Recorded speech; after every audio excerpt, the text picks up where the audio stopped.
Havells BLDC Plus ஃபேன்கள் புதுமையான தொழில்நுட்பம், ஆச்சரியமூட்டும் designs, energy efficient range. Havells காற்று மாற்றி வீசும்.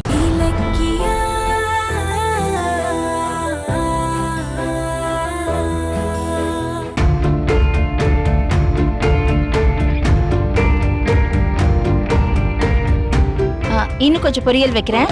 இல்ல வேணாம் ஜானு, போதும். அட சாப்பிடு. போதும். உனக்கு வைக்கவா? வேணாம். சரி சாப்பிடுமா.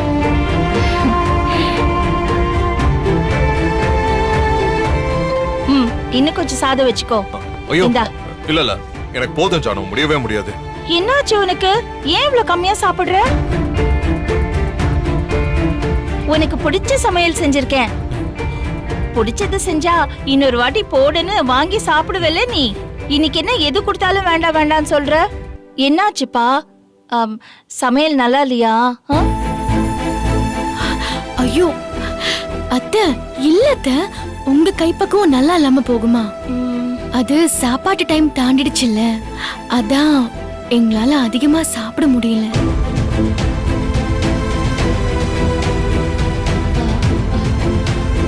சரி.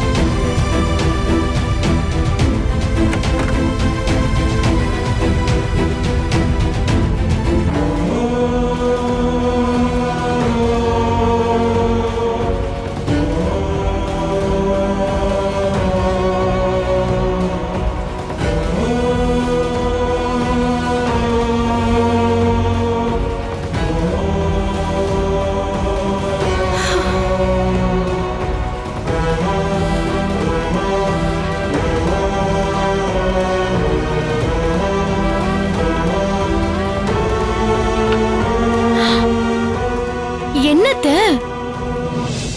போட்டோ உடைஞ்சிருக்கு? அதை ஏன் கேக்குற? நீங்க ரெண்டு பேரும் ரேவதிய பார்க்க போனீங்களா? நான் சமைச்சிட்டு இருந்தேன். திடீர்னு ஏதோ விழுந்த சத்தம். நான் வந்து பார்த்தா இந்த போட்டோ ஃப்ரேம் கீழே விழுந்து கிடந்தது. எப்படி விழுந்ததுன்னு எனக்கு தெரியாது.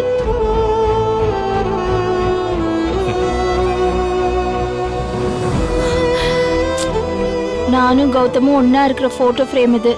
அதை பார்த்த உடனே எனக்கு மனசுக்கு ரொம்ப வருத்தமாயிடுச்சு. ஏதாவது அபசகுனமா ஆயிடுமோன்னு என் மனசு படபடன்னு அடிச்சுட்டே இருக்கு. ஏன்பா கௌதம், இந்த கண்ணாடியை மட்டும் உடனே மாத்தி தரியா? சரி ஜானு, வெளியில போகும்போது கண்ணாடி மாத்தி எடுத்துட்டு வரேன். சரிப்பா. கௌதம், மெடிக்கல் சென்டருக்கு போயிட்டு வந்ததுல ரொம்ப டயர்டா இருப்பீங்க. ரூம்ல வந்து கொஞ்சம் ரெஸ்ட் எடுங்க. சரி, ஓகே. இலக்கியா, கௌதம் போட்டுமா. கிச்சன்ல எல்லாமே போட்டபடி அப்படியே இருக்கு. கொஞ்சம் எனக்கு ஒத்தாசையாயிரேன். வா. சரிங்க அத்தை. கௌதம், நீங்க போங்க, நான் வரேன். நீ வா இலக்கியா, வா.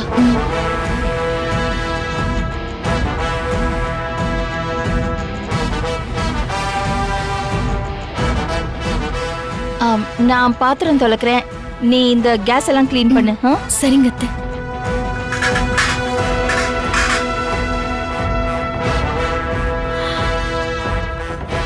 அத்தை, எதுக்காக என்ன இங்க வர சொன்னீங்க? அதான் சொன்னேனே, போட்டது எல்லாமே அப்படியே இருக்கு, கிளீன் பண்ணணும்னு. அதுக்குதான். ஏன் அத்தைய பத்தி எனக்கு தெரியாதா? நானே கிளீன் பண்றேன்னு சொன்னாலும் நீ வெளியே போயிட்டு வந்து டயர்டா இருப்ப, போய் ரெஸ்ட் எடு, நான் பாத்துக்கிறேன்னு சொல்ற ஆள் நீங்க. ஆனா இன்னைக்கு நீங்களே கூட மாட வந்து ஹெல்ப் பண்ணனு கூப்பிடுறீங்கன்னா ஏதோ விஷயம் இருக்கு. சொல்லுங்க அத்தை, என்ன விஷயம்? இல்ல, நேத்து ரேவதிய பார்க்க போனீங்கல்ல, அங்க என்கிட்ட மறைக்கிற மாதிரி ஏதாவது நடந்ததா? இல்ல, ஏன் கேக்குறேன்னா, நேத்து அங்கிருந்து வந்ததுல இருந்து கௌதம் என்கிட்ட சரியா பேசுறதே இல்ல. என் கண்ணை பார்த்தே பேசல, என் முகத்தை கூட பார்க்கல, என்கிட்ட ஒட்டவே மாட்டேங்கிறான். ஏதோ நான் தப்பு பண்ண மாதிரி என்கிட்ட சண்டைக்கு வர்றதுக்கு துடிச்சிட்டு இருக்கான். இல்ல, என் புள்ள இத்தனை வருஷத்துல இப்படி இருந்ததே கிடையாது. புதுசா இருக்கு. நீங்க கிரேட் அத்தை. ஒரு புள்ளையோட மனசுல என்ன இருக்குன்னு ஒரு தாயால ஈஸியா புரிஞ்சுக்க முடியும்னு நிரூபிச்சிட்டீங்க. ஆனா நீங்க சந்தேகப்படுறது உண்மைதான்னு நான் எப்படி உங்ககிட்ட சொல்லுவேன்? இலக்கியா, நான் கேட்டதுக்கு பதிலே சொல்லல. என்ன யோசனை?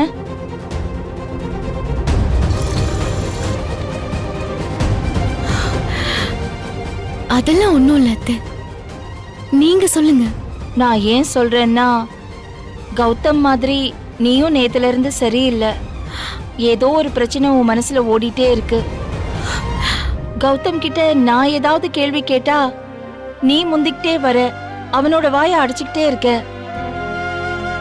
என்னம்மா, என்ன பிரச்சனை சொல்லு. ஐயோ, என்னத்தை ஏதேதோ கேக்குறீங்க? அப்படி எதுவுமே நடக்கல. ரேவதி அத்தை திடீர்னு அப்படி காணாம போயிட்டதுனால அவங்களுக்கு எதுவும் ஆயிடுமோங்கிற பயத்துல நாங்க அப்படி இருந்தோம். அவங்க திரும்ப வந்துட்டாலும் அந்த பயத்துல இருந்து எங்களால சீக்கிரம் மீண்டு வர முடியாம போயிடுச்சு. அவ்வளவுதான் அத்தை. மத்தபடி நீங்க தேவையில்லாம ஏதேதோ கற்பனை பண்ணிக்கிறீங்களோன்னு எனக்கு தோணுது. இல்ல இலக்கியா, நீங்க 2 பேரும் ரேவதிய பார்க்க போனப்போ நான் சமைக்கும் போது தேங்காய் அழுகி போயிடுச்சு. அப்புறம் கொஞ்ச நேரத்துல நான் சொன்ன அந்த போட்டோ ஃப்ரேம் உடைஞ்சிருச்சு. இது ரெண்டுமே அபசகுனமா எனக்கு தோணுச்சு. அதனாலதான் நான் கேக்குறேன். 2 சகுனமும் சரியாதான் சொல்லியிருக்காத்த. நீங்க எதுக்கு பயப்படுறீங்களோ அதுதான் நடந்திருக்கு. ஏய், இப்ப என்ன யோசிக்கிற? உங்களுக்கு எப்படி புரிய வைக்கிறதுன்னு யோசிக்கிறேன். எனக்கா? ஆமா, பின்ன என்ன? நீங்க வீணா கவலைப்படுறீங்க. சாதாரணமா நடக்கிறது எல்லாம் இப்படி அபசகுணமா எடுத்துக்கிறீங்க. நீங்க பயப்படுற மாதிரி அப்படி ஏதாவது நடந்திருந்தா நான் உங்ககிட்ட சொல்லியிருக்க மாட்டேனா? அந்த நம்பிக்கை எனக்கு இருக்கு இலக்கியா. இல்லைன்னா என்கிட்ட பண்ண சத்தியத்துக்காக ரேவதி தான் உன் பெத்த அம்மான்னு கௌதம் கிட்ட இந்த நிமிஷம் வரைக்கும் சொல்லாம இருப்பியா என்ன? இலக்கியா, உன் மேல சில விஷயத்துல எனக்கு கோபம் இருந்தாலும் இந்த விஷயத்துல நான் உன்னை நம்பிதானே ஆகணும். ஏன்னா என் புள்ள என்கிட்டயே இருக்கிறதுக்கு காரணம் நீதானே. அத்தை, நான் ரூமுக்கு போறேன். ஏய், என்னாச்சு? அது என் அம்மாக்கு இந்த நேரத்துல ஃபோன் பண்ணி பேசுறேன்னு சொல்லியிருந்தேன். அவங்க என் ஃபோனை எதிர்பார்த்துட்டு இருப்பாங்க. அதான். ஓ, சரி சரி, நீ போ, உன் அம்மா கிட்ட பேசு போ.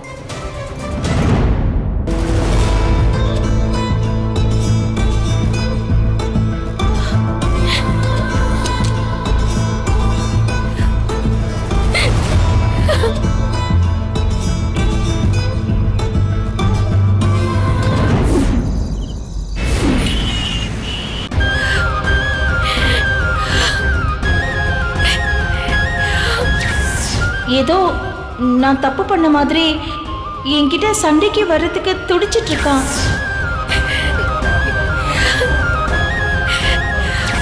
என் புள்ள இத்தனை வருஷத்துல இப்படி இருந்ததே கிடையாது. புதுசா இருக்கு.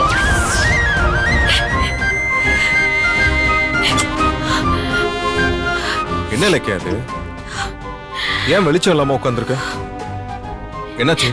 உன் கண்ணு கலங்கி இருக்கு. சொல்லு, என்ன நடந்துச்சு?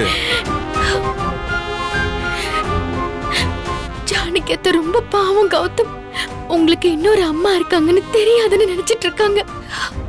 செஞ்சு கொடுத்த சத்தியத்தை நான் காப்பாத்திட்டு இருக்கேன்னு அவங்க என்ன நம்பிட்டு இருக்காங்க. அதை நினைச்சா என்னால தாங்க முடியல. ஜானகியத்தை தான் எனக்கு எல்லாமே. நான் இந்த வீட்டுக்கு மருமகளா வந்தப்போ பணக்கார வீடு எப்படி இருக்குமோலாம் பயந்துட்டே இருந்தேன். ஆனா அத்தை அந்த பயத்தை எல்லாம் போக்கி என்ன அவங்க மக மாதிரி நடத்தினாங்க. பைரவி மேடம் என்னை எப்படி காயப்படுத்தினாலும் அவங்க எனக்கு தான் சப்போர்ட் பண்ணுவாங்க. எனக்கு அப்புறம் ஏன் ஸ்தானத்துல இருந்து நீ தான் இந்த வீட்டை பாத்துக்கணும்னு அவங்க ரொம்ப ஆசையா சொல்லுவாங்க. ஆனா அப்படிப்பட்டவங்களுக்கு இன்னைக்கு நான் துரோகம் பண்ணிட்டேன். இந்த பாரு, நீ எந்த துரோகமும் பண்ணல. அவங்களுக்கு செஞ்சு கொடுத்த சத்தியத்தையும் நீ ஒன்னும் மீறல.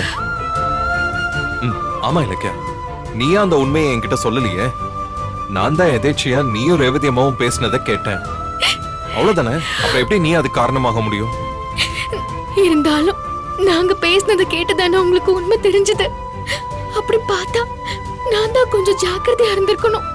இதுவும் ஒரு வகையில அத்தைக்கு செஞ்சு கொடுத்த சத்தியத்தை நானே மீறின மாதிரி தானே. இங்க பாரு, அப்படிலாம் கிடையாது. முதல்ல இந்த குற்ற உணர்ச்சியில இருந்து வெளியில வா. ஃபர்ஸ்ட் நான் தான் உன்கிட்ட சாரி கேட்கணும். எதுக்கு? என்னோட பிறப்பு ரகசியம் தெரிஞ்சுக்கிட்டு நீ என்னோட 2 அம்மாக்களுக்கு நடுவுல சிக்கி தவிச்சிருக்க. உண்மையை சொல்லக்கூடாதுன்னு ஜானு ஒரு பக்கமும், சொல்லியே ஆகணும்னு ரேவதி அம்மா ஒரு பக்கமும் உன்னை கம்பல் பண்ணப்ப நீ என்ன பாடுபட்டிருப்பன்னு எனக்கு இப்ப நல்லா தெரியுது. அதை புரிஞ்சுக்காம ரகசியத்தை என்கிட்ட இருந்து மறைச்சிட்டே என்ன உன்னை ஹாஸ்பிட்டல்ல ரொம்ப திட்டேன். என்ன மன்னிச்சிருங்க இலக்கியா. இந்த சூழ்நிலையில வேற யாரா இருந்தாலும் சரி, இவ்வளவு நாள் இந்த உண்மையை பாதுகாத்திருக்க மாட்டாங்க. அவங்க 2 பேரோட உண்மையான தாய் பாசத்தை மதிச்சு நீ ரகசியத்தை காப்பாத்திருக்க. உன் மனசு யாருக்கும் வராது. என்ன கௌதம், ஏன் பெரிய பெரிய வார்த்தையெல்லாம் பேசுறீங்க? எனக்கு ஜானகி அத்தை, ரேவதி அத்தை 2 பேருமே மாமியார் தான். அவங்கள மதிக்கிறது என்னோட கடமை. அவங்க 2 பேரையும் ஒரு நாள் ஒண்ணா உட்கார வச்சு பேசி சம்மதிக்க வச்சு பாருங்க கௌதம், உங்களுக்கு 2 அம்மான்னு உண்மையை சொல்ற நாளுக்காக காத்துட்டு இருந்தேன். ஆனா கடவுள் அதுக்கு முன்னாடி அவசரப்பட்டுட்டாரு. எப்படியோ எனக்கு அம்மா கிடைச்சிட்டாங்க. என் பிறப்போட அர்த்தம் பரிபூர்ணமாயிடுச்சு. இனி யாரும் என்ன பார்த்து தாய் இல்லாதவன் சொல்லவே முடியாது. ஆனா அம்மா ஏன் என்னோட அப்பா யாருன்னு சொல்ல மாட்டேங்கிறாங்க? அதுவும் அவர் ரொம்ப ரோசமானவரு, அவரால ஆபத்து இருக்குன்னு வேற சொல்றாங்க. அப்படிப்பட்ட ஆள் யாரு? அம்மா, உனக்கு அவர் யாருன்னு தெரியுமா? எஸ்எஸ்கே தான் உங்க அப்பான்னு சொன்னா ஆத்திரத்துல அவரை நீங்க கொன்னாலும் கொன்னுடுவீங்க. அதை நான் எப்படி சொல்லுவேன்? ஏய், என்ன யோசிக்கிற? சொல்லு சொல்லு. இல்ல, அத்தை அத பத்தி என்கிட்ட சொல்ல மாட்டேங்கிறாங்க. எங்க அம்மாவோட வாழ்க்கையை சீரழிச்ச அந்த ஆள் மட்டும் என் கையில கிடைக்கட்டும். அப்புறம் இருக்கு அந்த ஆளுக்கு. சரி. அம்மா, நம்ம வந்ததுக்கு அப்புறம் அம்மா ஃபோன் பண்ணாங்களா? இல்லையே, ஏன் கேக்குறீங்க? இல்ல, அவங்களுக்கு உடம்பு சரியில்லை. சாப்பாடு மருந்தெல்லாம் கரெக்டா சாப்பிடுறாங்களான்னு தெரியலையே. பாத்தீங்களா, இதுதான் புள்ள மனசுங்கிறது. எப்படி துடிச்சு போறீங்க? பின்ன 30 வருஷம் கழிச்சு கிடைச்ச அம்மாவை இனிமேலாவது நல்லா பாத்துக்கணும்ல. இரு, நானே அம்மாக்கு ஃபோன் பண்ணி கேக்குறேன். ஏங்க, வீடியோ கால் போடுங்க, நானும் பேசுறேன்.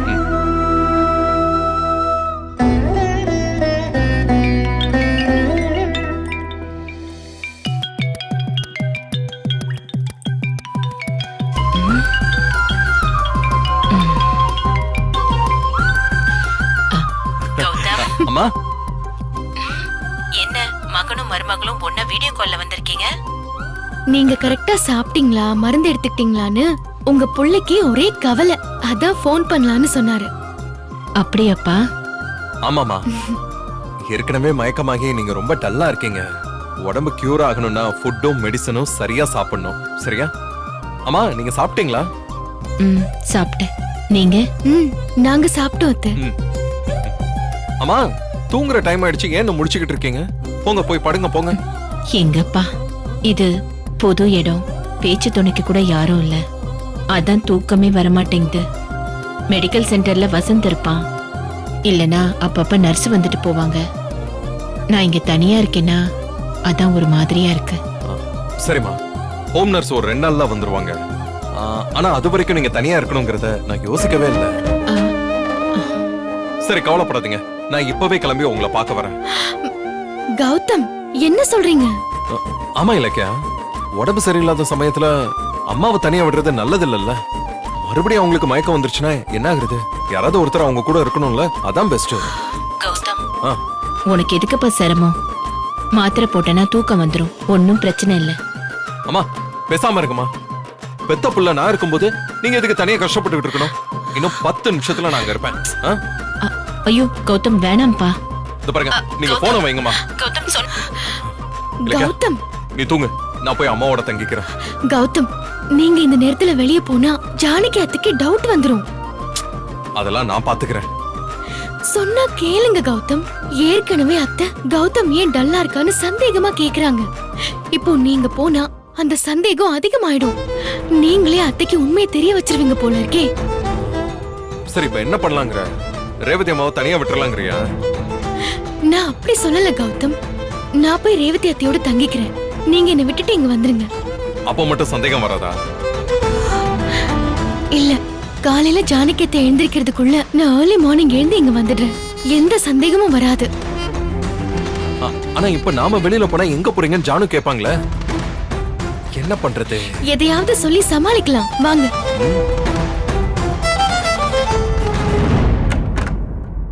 இல்லக்க, நான் போய் கார் எடுக்கிறேன். இருங்க ஒரு நிமிஷம், அத்தை கிட்ட சொல்லிட்டு போயிடலாம். அத்தை, அத்தை.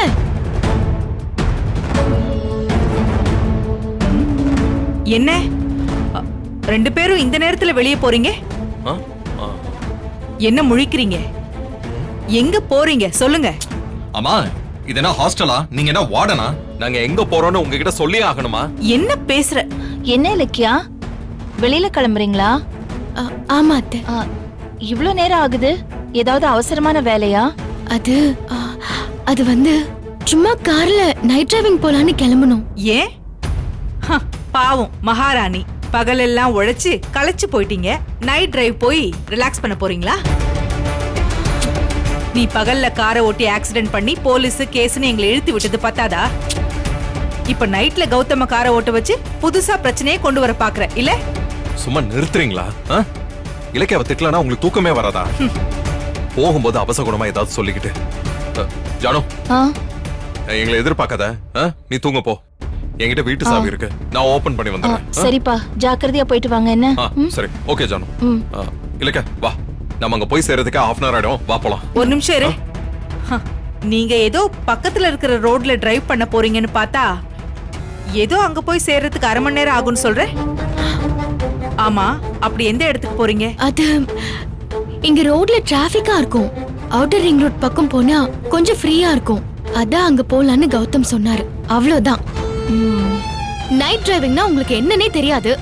அப்படியே சும்மா வளைச்சு வளைச்சு கேள்வி கேட்டுட்டு இருக்கீங்க. பேசாம போய் தூங்குங்க. அத்தை, நாங்க வரோம். வரேன் ஜானு. போயிட்டு வாங்கம்மா.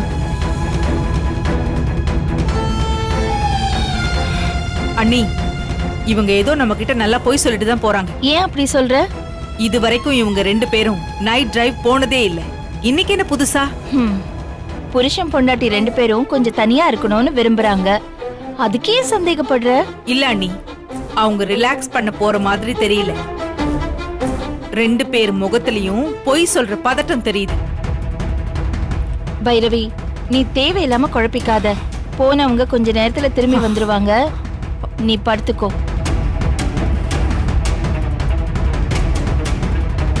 அவங்க வர வரைக்கும் நான் இங்கே படுத்து தூங்குறேன். நீ போ.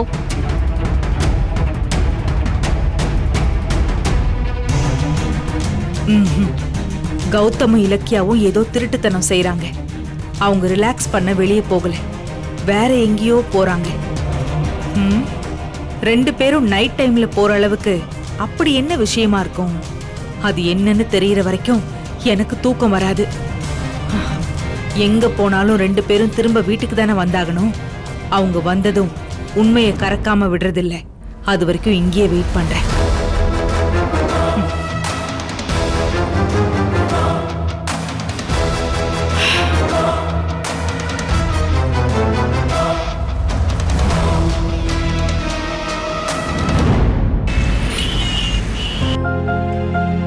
இந்தப்பா, இந்த இலக்கியா.